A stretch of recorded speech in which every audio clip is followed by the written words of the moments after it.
একদিন একটি কাক একটি গাছের ডালে বসেছিল। তার ঠোঁটে ছিল এক টুকরো মাংস।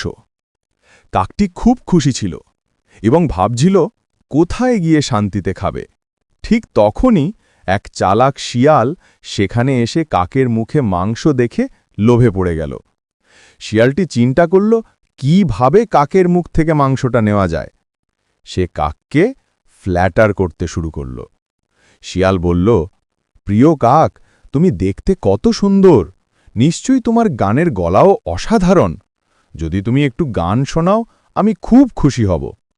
কাকটি শিয়ালের প্রশংসায় খুশি হয়ে গান গাইতে গেল। সে যখন গলা খুলল তখনই মাংসের টুকরোটা পড়ে গেল নিচে। চালাক শিয়াল সেটি সঙ্গে সঙ্গে তুলে নিল ও দৌড়ে পালিয়ে গেল।